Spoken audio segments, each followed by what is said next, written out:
So the animation supervisor is not going to be working on episode 8 of Exodus. Interesting cliffhanger that Shirobako left us on this week.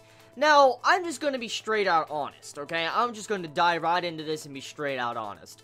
This episode, by far, is the weakest episode from this series, thus far. It is definitely the weakest, because, personally, I'm watching this series, and a lot of us that are continuing to watch this series is watching it for information, and it's an informative type anime series that we want to find out more about anime studios, see how they work, and see the different lifestyles that the anime studios have to go through, like when they're making anime.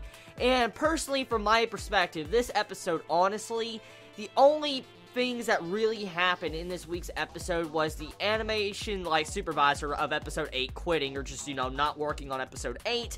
You have the entire bit with the storyboards being a little bit late from the director. You have a little bit of the drama building up with Zuka not being able to become a voice actor for a certain specific anime, and then all the girls meet up and drink at night to have, a girls meet up after, their club room antics they had in the first episode.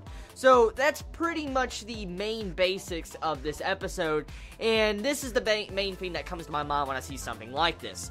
And now, when I was watching Glasslip, I remember this type of stuff. And, I got serious Glasslip vibes from this episode. I'm not joking. I got Glasslip vibes from this episode of Shirobako, and I'm like, oh my god, no. Please, no.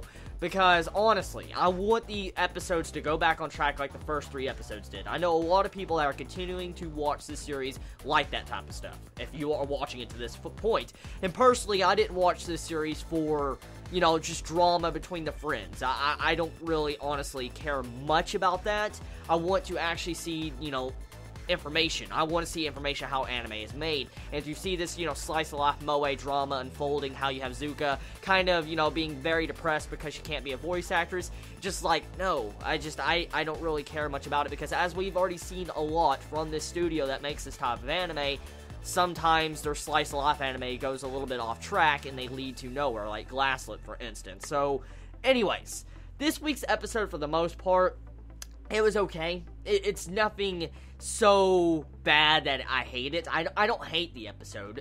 I'm saying, in terms of quality, when it comes to the first 3 episodes, this is by far the weakest. And personally, hopefully they will get back on track in next week's episode, and we'll actually have at least the drama focused around the studio being late for schedules, deadline hell, stuff like that, because that's the stuff I want to see in this series.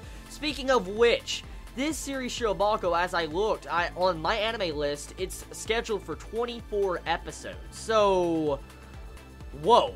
This series is going to have 24 episodes? Well, one thing I question sometimes, how can a series like this get 24 episodes, but, Tokyo Ghoul could only get 12? I'm not putting the series down, I'm not. By no means am I putting the series down, I'm just questioning the sanity of some studios sometimes. I mean, why does this moe anime gets 24 episodes, but Tokyo Ghoul, that could have been very fucking amazing if it was adapted properly, didn't even get 24 episodes, it got 12. Just sometimes I question the sanity of certain studios. But anyways, this week's episode is 6 out of 10. 6 out of 10 or 5 out of 10. It's an average episode. It's nothing so bad, it's nothing so amazing, it's just an average episode, and let's just hope next week we get back on track. So tell me your thoughts in the comments below. I love you all so much. You have a wonderful day or night wherever you live. Please be safe. Chibi out.